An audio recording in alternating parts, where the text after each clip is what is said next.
Hare Krishna, Krishna Krishna, Hare Hare, Hare Ram, Ram Ram, Hare. Namo Vishnupadaya Krishna Prasthaya Bhutale Srimate Bhaktivedanta Swami Niti Namine Namaste Swarasvate Deve Gauravani Pracharine Nirvishesha Shunyavadi Paschatya Deshatadine. Hare Krishna. We welcome all of you to Bhakti Vaibhava course. Today we are studying from Srimad Bhagavatam, Canto 1, Chapter 2. Text 8 onwards. So till now we have seen text 7, where first two questions are answered. Questions were that what is the ultimate benefit of human being, ultimate good for humanity, and essence of all scriptures. Answer is bhakti, and hearing about bhakti yoga. Now we come to text 88 to 15, that only bhakti is to be gained by one's prescribed work. Bhakti is the only thing which is to be gained by prescribed work. Okay, so from 8 we see that why varnashram dharma, not paradharma. In text 6, Sutta Goswami said that what is paradharma? Savai pumsam paradharma yato bhakti rathokshaje. Pure devotional service, uninterrupted, unmotivated, and uninterrupted loving devotional service to Lord is paradharma. So why varnashram is not a paradharma? That you will see in the text 8. And then occupational duties are meant for ultimate liberation, not for sense gratification, what we discussed in previous class also.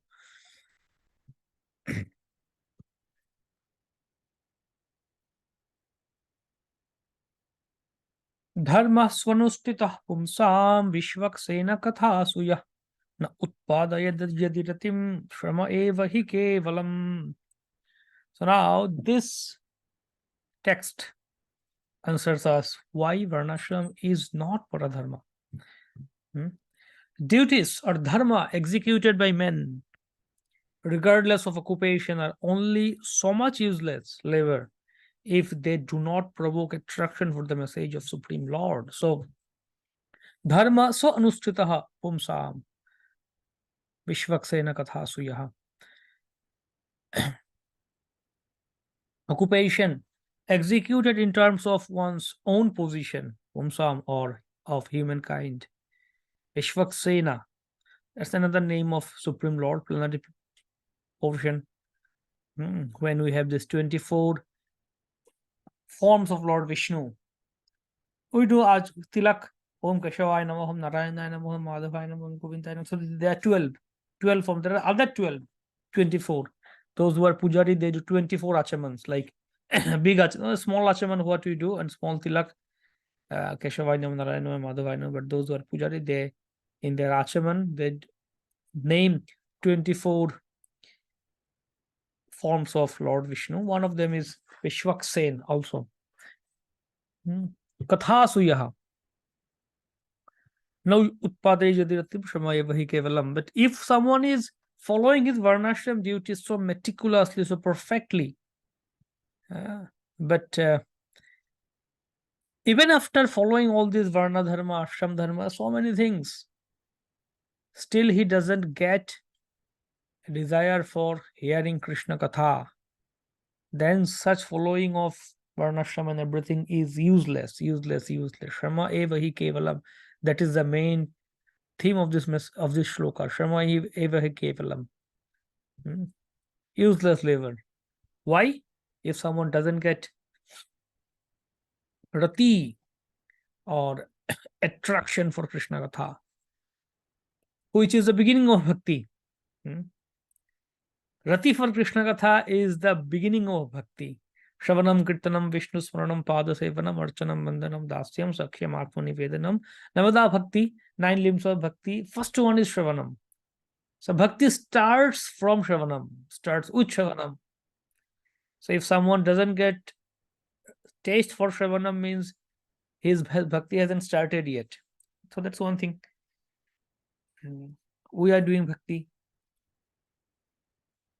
for member of Krishna Consciousness Society. So how much attraction for Krishna Katha we have got?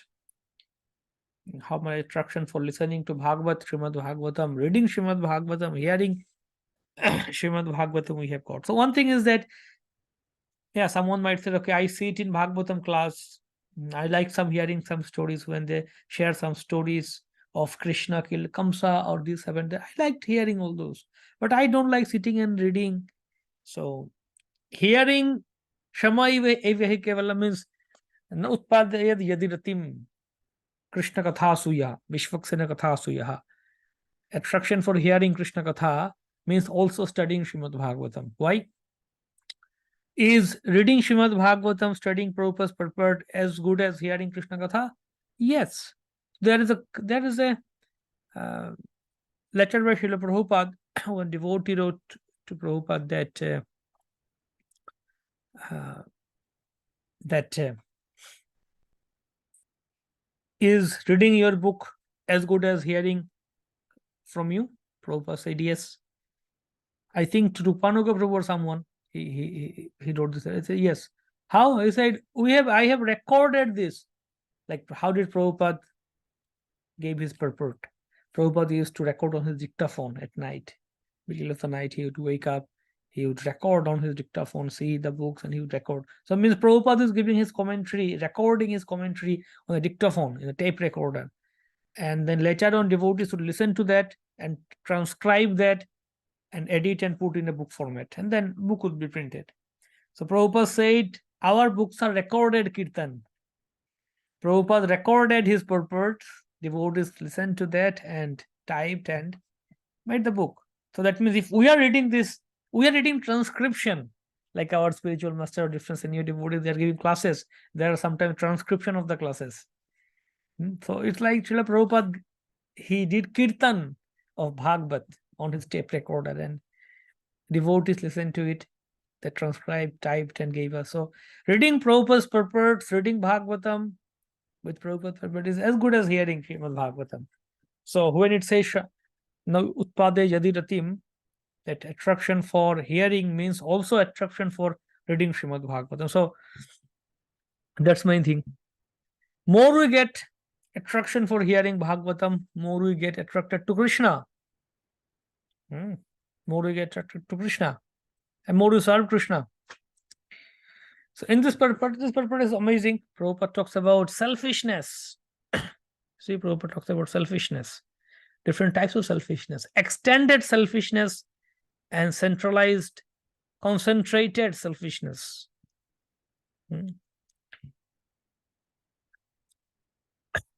Therefore, his occupational activities are limited to concentrated and extended selfishness. Two types of selfishness. What are those?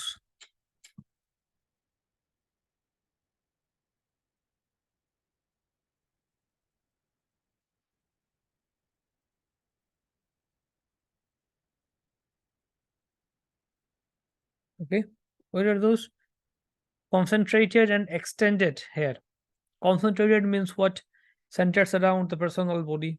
Okay, I want to enjoy. I want to eat good. I want to wear good clothes. I want to sleep, enjoy.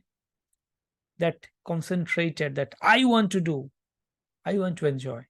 This is my wife, or this is my husband, this is my children. So I want to enjoy with them. So I want to enjoy. That's the main conception here. And then, okay, I want good for me. My health should be good. Okay, that's one thing considered. Then a little bit extended is, okay, my family should be good. I think for my family. Before me, I think for my family. Okay, my wife should be good. My children should be good. My parents should be good. Like their health should be good, and everybody should enjoy in the good family life. So that another version of extended. Then we extend more. Okay, my society should be good. I belong to this particular society, this particular type of people. So I want welfare of my society. Everybody should be good in my society. Extended. Then I extend to my state. I belong to Bengal. So all the Bengalis should be good. All the Bengalis should have prosperity. So that's another type of extended. Then I extend, okay, I belong to India. Indian people should have prosperity. Everyone should have a good life, enjoy life. All the Indians Indians shouldn't have any problem, no danger in life. So that's another version of extended, even more extended. And then humanity. Okay, this human being should be good. So it's even that also extended. So the patriotism. I save my country, fight for my country. I kill the enemy, other country people. So that's also extended selfishness, because why think of one country? Think of everyone then. Hmm. So selflessness is what. So okay, we'll come to that. So concentrated selfishness and extended selfishness. Then comes Prabhupada talks about uh, different isms. Isms. So we can call these are mental selfishness, philosophical selfishness. Above these gross materialists are the mental speculators. Okay, mental speculators who hover aloft in the mental spheres, and their occupational duties invoke poetry, philosophy, or propagating some isms, communism, or this ism, that ism, different kind of isms.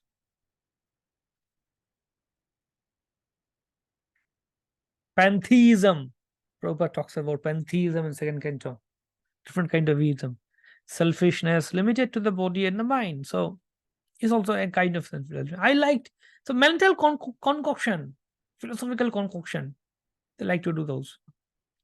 But above the body and mind is a dormant spirit soul whose absence from the body makes a whole range of bodily and mental. See, Prabhupada brings his coins, his term, mental selfishness, completely null-void. But less intelligent people have no information of the needs of the spirit soul.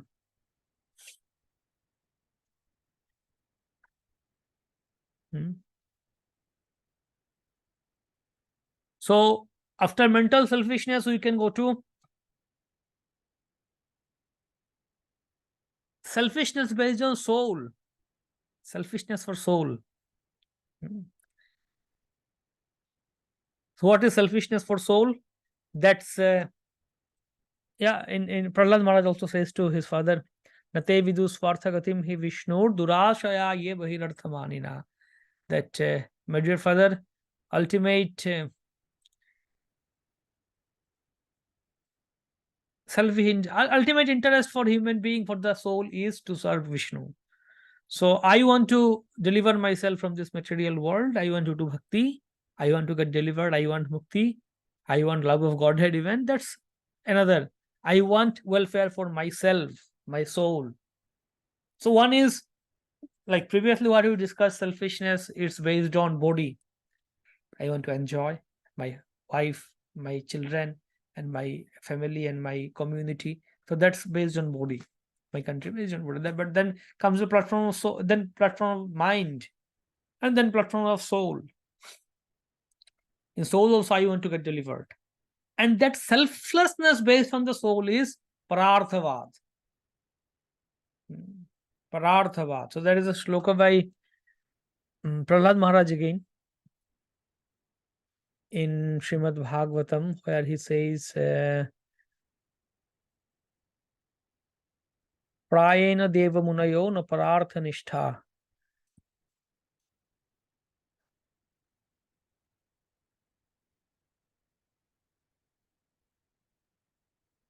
Okay, Prayena deva munaya sabimukti kama Monam charanti vijanena parartha nishtha naitan vihaya kripanan vimuksha eka nanyam tadasya sharanam vimuksha kama nanyam tadasya sharanam brahmatonupashye.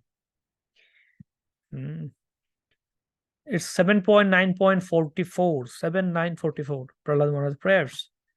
Prayena deva munaya sab vimukti kama. So, are you able to see?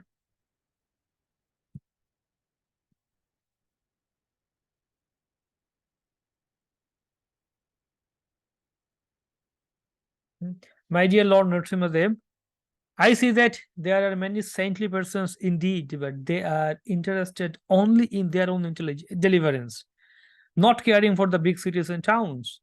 They go to the Himalayas or the forest to meditate with vows of silence, Maunavrata. They are not interested in delivering others. As for me, however, I do not wish to be liberated alone, leaving aside all these poor fools and rascals. I know that without Krishna consciousness, without taking shelter of your lotus feet, one cannot be happy. Therefore, I wish to bring them back to shelter at your lotus feet. Prayena Deva Munaya. Vimukti Kama Maunam Charanti Vijanena Pararthanishta. They don't have Pararthanishta. What is Pararthanishta? Interested in working for others by giving them benefit of Krishna consciousness movement, by enlightening them with Krishna consciousness. So this is called Pararthanishta. They have Swatmanishta, just delivering themselves. So Vimukti Kama. They want deliverance for oneself only.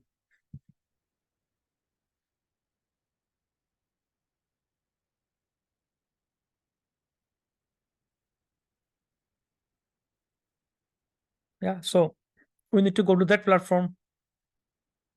We need to go beyond that Savimukti Kama, or just delivering oneself. That also becomes ultimately selfishness based on soul.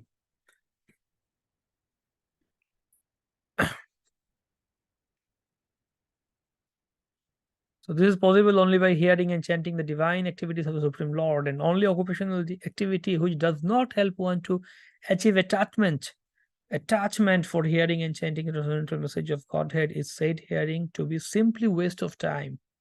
This is because other occupational duties, whatever ism they may belong to, cannot give liberation to the soul.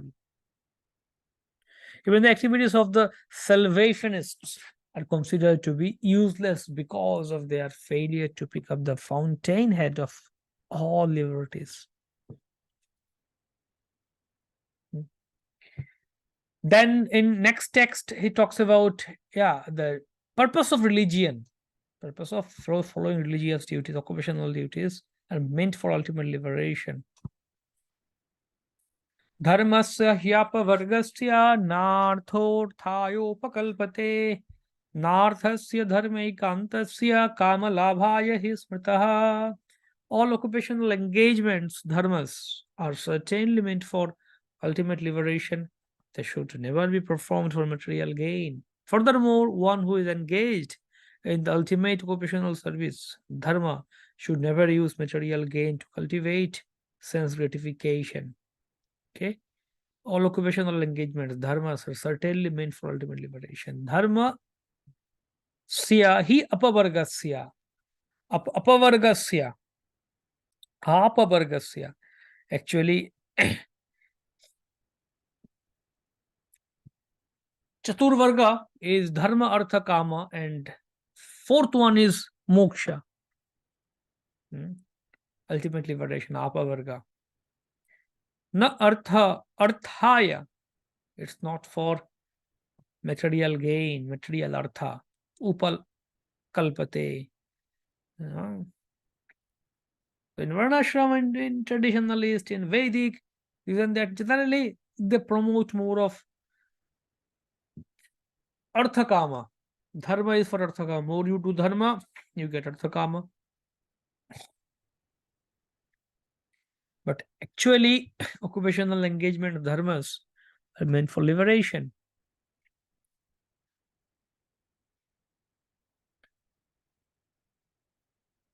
Purport Prabhupada talks about how in this material world, everyone is desireful, like desirous of material sense gratification, and that's why they are doing dharma.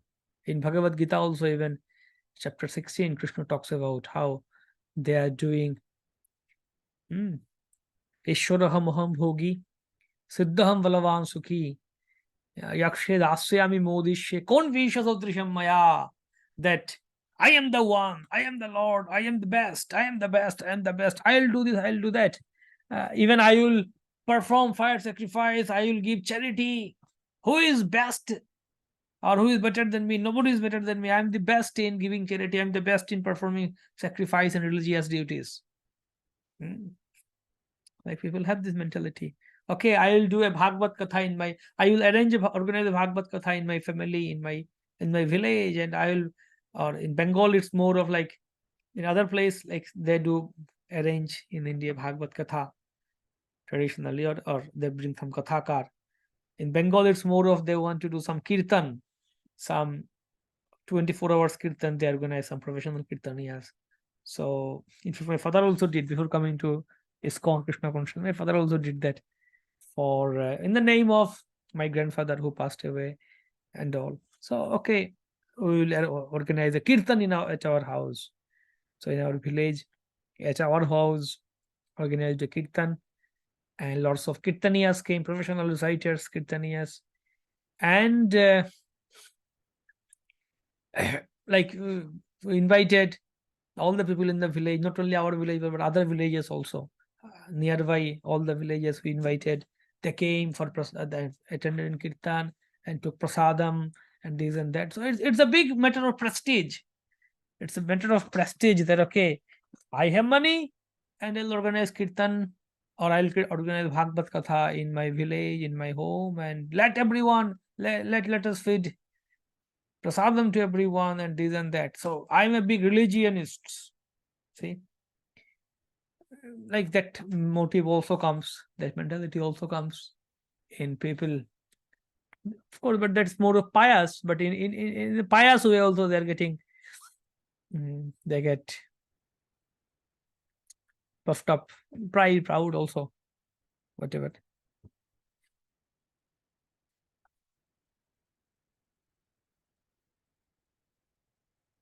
Even in Vedic literatures, for all sorts of religious performances, an allurement for material gain is offered, and most people are attracted by such allurement of blessings of religiosity. I was a small kid at that small kid at that time when my father did that. So he spent quite a lot at our house, like the kirtan, lots of like prasadam, and lots of people came from nearby villages, took prasadam, and then lots of kirtaniyas, we pay them, and different big arrangement. Yeah, it's even like big, like how they spend in big fat marriage. It's similar, that kind of arrangement. Big fat marriage is one thing. Want to have big marriage, invite everyone. Similarly, like big fat religious activity, that's culture is also there. There's also allurement of blessings of religiosity. But ultimately, if someone does it with the intention of getting blessings of devotees and progressing in Krishna consciousness, that's fine. Not material gain.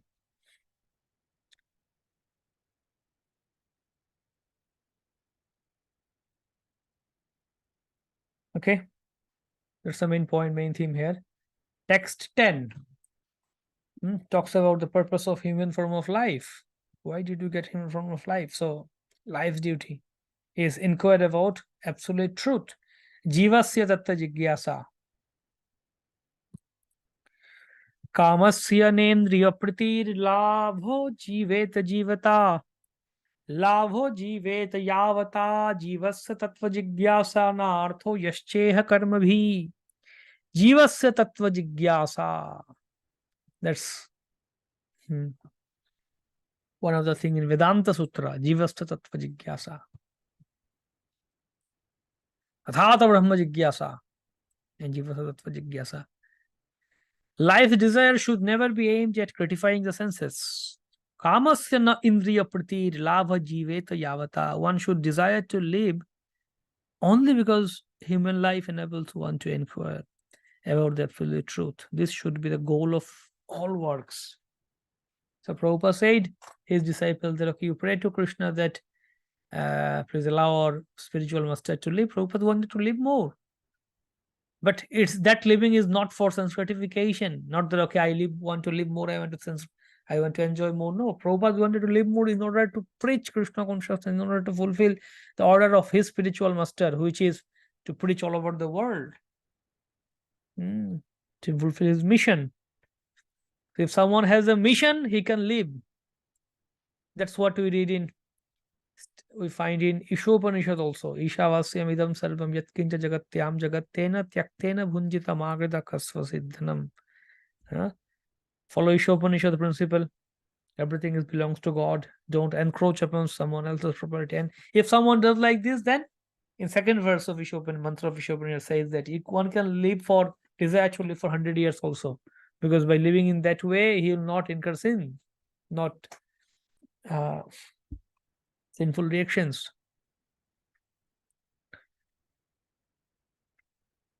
A completely bewildered material civilization is wrongly directed towards the fulfillment of desires in sense gratification. In such civilization, in all spheres of life, the ultimate end is sense gratification. This is the ultimate aim.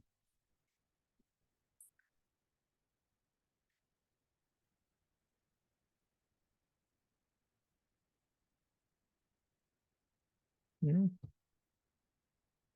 Everywhere in politics, social service, altruism, philanthropy, ultimately in religion or in every salvation, the very same taint of sense gratification is ever increasingly predominant.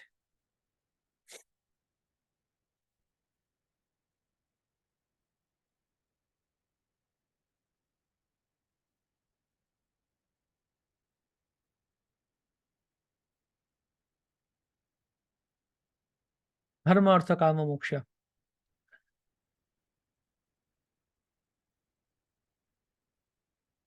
Yeah. As soon as voters are dissatisfied in their own sense satisfaction, they dethrone the leaders, new leader, again dissatisfied, again new leader. So it goes on.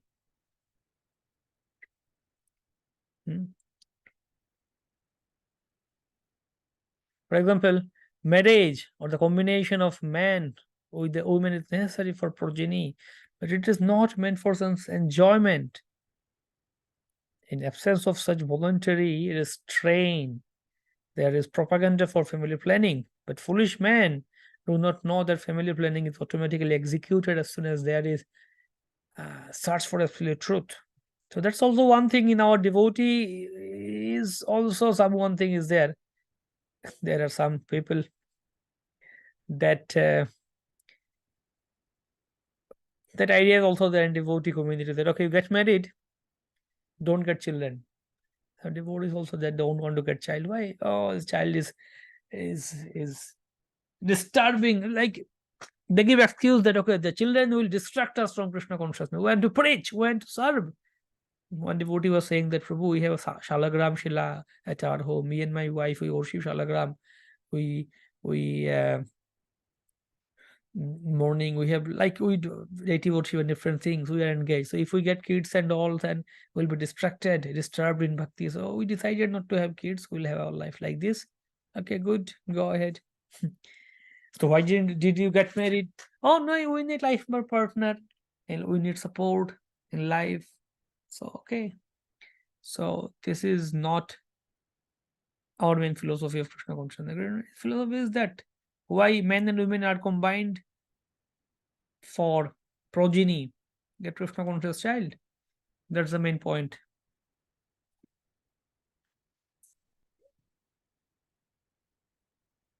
There are some people who don't want to get married.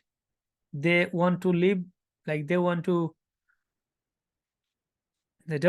be in brahmachari ashram and they don't want to marry also. And why to marry? Just I'll be like this. Even some girls just don't want to marry. There's some boys who don't want to marry. They want to be have independent life. That's one thing. So Jayapataka Swami Maharaj was saying that that one of his disciples, father, like both are father is also disciple of Maharaj. So he was meeting with Maharaj and was saying that I want my son either to get married or either to be in brahmachari ashram. So but he doesn't want to marry also, he doesn't want to be join ashram also, he just want to be like this. So then Maharaj was saying yes, he should either marry or he should either join brahmachari ashram. He shouldn't be in between, which is called brahmastra. Mm. He says he's brahmastra, not brahmachari, not grihastha, he's brahmastra. So that's one misconception. Don't marry, don't join ashram, just be independent. Have a like why I enjoy my independent life. That's one idea. Another idea is that okay, get married but don't have child.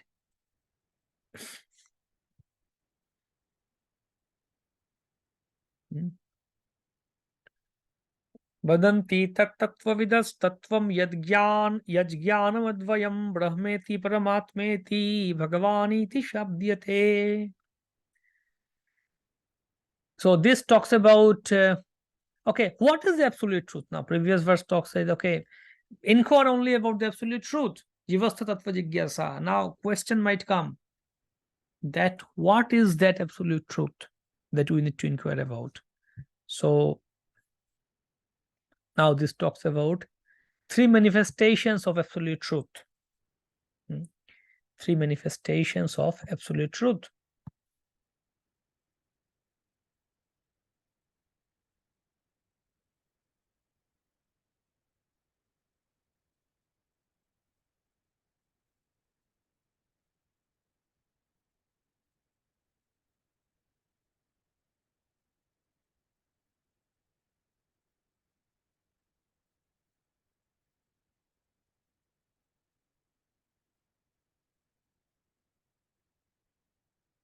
Yeah.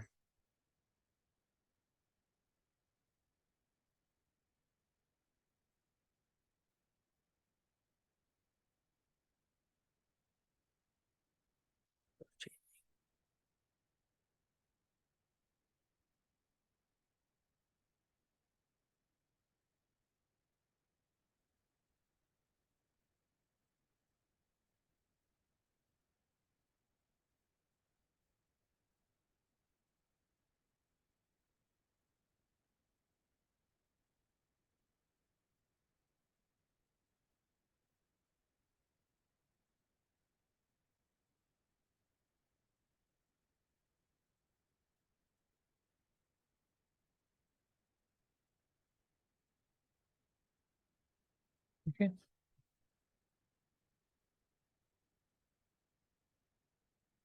Learned transcendentalists who know the absolute truth call this non-dual substance Brahma, Paramatma, and Bhagavan. Brahman, Paramatma, and Bhagavan. So this is a very important verse of Srimad Bhagavatam, which talks about these three manifestations of absolute truth: Brahman, Paramatma, and Bhagavan.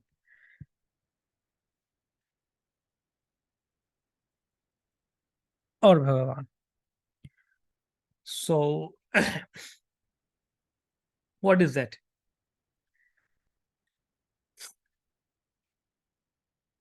Absolute truth, call this non-dual substance, Brahman, Paramatma, Bhagavan.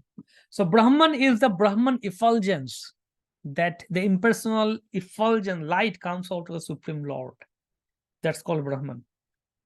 And Paramatma is super soul inside our heart, and Bhagavan, the Supreme Personality of Godhead.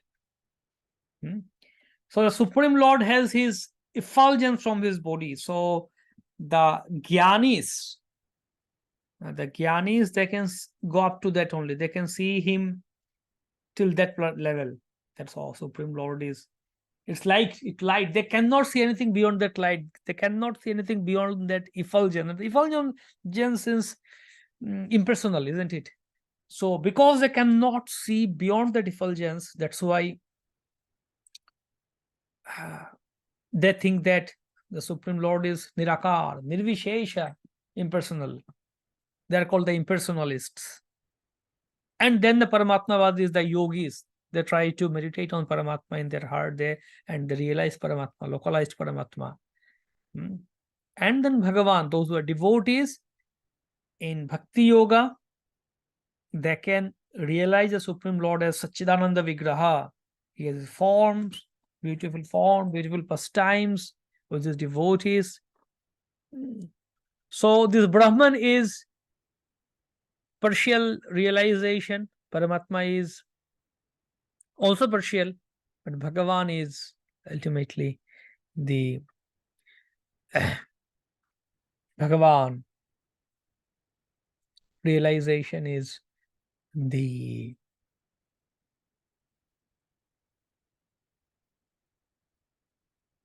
full, complete manifestation of Supreme Personality of God. Absolute truth is both subject and object, and there is no qualitative difference there. Therefore, Brahman, Paramatma, and Bhagavan are qualitatively one and the same.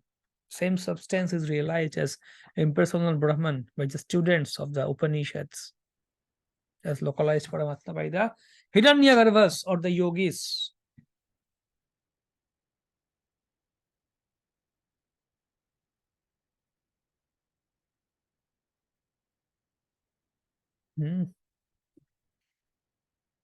So for this, I give you more reference in Srimad Bhagavatam. You can read Srimad, not Bhagavatam, read Chaitanya Charitamrita, CC Adi, chapter 2. Chaitanya Charitamrita Adi Lila, chapter 1 talks about Guru Tattva, and chapter 2 talks about this thing. Krishna's Kaviraj Goswami quotes this, and he discusses this Brahma Paramatma Bhagavan, wonderfully described there. Also in this verse, Yadvaitam Brahma Upanishadi, that also I can show you how beautifully they describe that.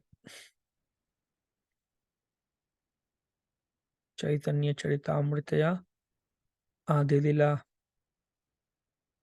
chapter 2.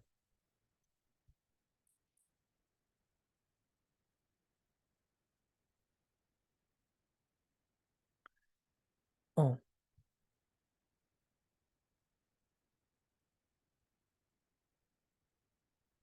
where is that verse?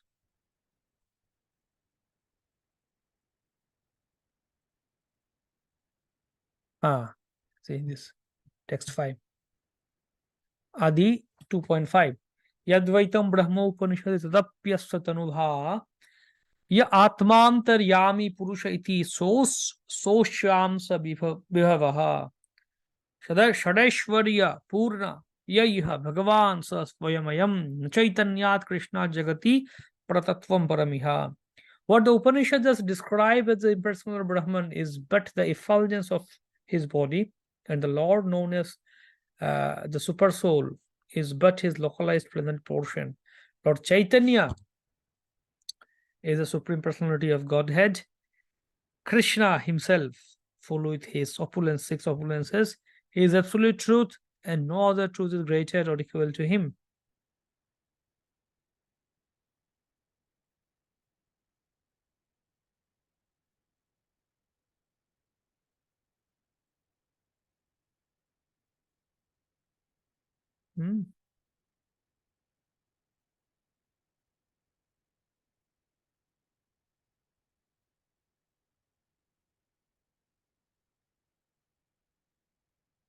So, yes, you can go further read this particular purport also wonderfully.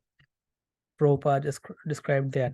So, main conception is that Brahman, Paramatma, Bhagavan. Brahman is the impersonal effulgence. Paramatma is super soul inside heart, and Bhagavan is the super direct manifestation, complete manifestation. So the Gyanis in Gyan Marga, Gyan Yogis try to realize the Lord as impersonal Brahman. Yogis try to realize him as Paramatma, and devotees, Bhakti Yogis, they try to realize him as Bhagavan, complete Bhagavan. And Satchidananda, Ishvara Parama Krishna Satchidananda Vigraha. So that is also there. Satchidananda. Brahman means Sat. Sat, or full of eternal. Sat means eternal. The Brahman, effulgence of Lord is also eternal, isn't it? The Lord is eternal. His EA is also eternal. Effulgence is also eternal. Now, Sat, and this is Paramatma is Sat and Chit. Sat is eternal, Chit is full of knowledge. Paramatma is Sat and Chit. But Bhagavan is Sat, Chit and Ananda. Satchidananda. Supreme Lord, that manifestation of Lord is full, eternal, is full of knowledge, and it's full of bliss. Example is given, like 2 examples are given in different places. One example is given, story is given that I think Saraswati Thakur told this story that in Britishers' time in India, in one village there was no rail line. So first they install rail line there. Rail station was there. So rail will come, train will come. So all the villagers, many of them, they're curious. How does a rail line or how does a rail and a train look like? So they came to the rail station. They waited. Then they heard a siren. Boom, train is coming. They saw some smoke from distance. Some smoke is coming. So some villagers thought, okay, train is like smoke. So they left. They went back to their village and said, okay, we have seen train. Train is like smoke. And others remained. Then they saw light. Train is coming, and they saw some light and something like that is coming. So some more villagers left. They said, okay, we saw train. It's like light and something. It's light. Then the remaining villagers who remained in that people who remained in that station, that we will see the complete thing. What is that? So then the train came. They saw the entire train. They met with. They saw there the driver who is driving. Inside there is a seat, chair for sitting or slipper for sleeping. They went and said, no, a train is like this, a complete manifestation like this. So it's like partial knowledge and complete knowledge. Another example is like if you see a mountain, a big mountain from a distance, it looks like some cloud on the sky. Mountain looks like a cloud on the sky from a long distance. Go nearby that, you see, okay, the green trees and all. Then you really climb on the mountain, you see there are animals, there might be some different things are there. So similarly, from a long distance, you see the Lord as just impersonal, effulgence only. You go near him, okay, Lord is Paramatma. Then a devotee can understand fully. Another example is there the sun. From distance, okay, sun is just like sun rays. Sun touches to us, okay, the sun rays. Impersonal sun rays. But then you go to sun planet. There's a sun planet, Surya Loka. The planet called Sun Loka, Surya Loka. Then you go inside Surya Loka, you see sun god, Vivaswan. So with our naked eyes, with our eyes, we can only see externally, external things. Sun is impersonal. But the demigods, they can see sun as fully a personality. Same thing. Same thing with Jnani Yogi. And that's why actually many of the other religious faiths in this world, we see they like they think that okay, God is impersonal. In other than Sanatana Dharma, nobody else has clear understanding about God. They think the God is impersonal. So actually they are in the beginning level. Mainly they are just these impersonalists. God is impersonal. He doesn't have any form, this and that. Some says he has a form, but we cannot see that. Even that also. So wonderful. So okay, we continue from text 12 in next classes. Hare Krishna. Granthara Srimad Bhagavad Mahapuran ki jai.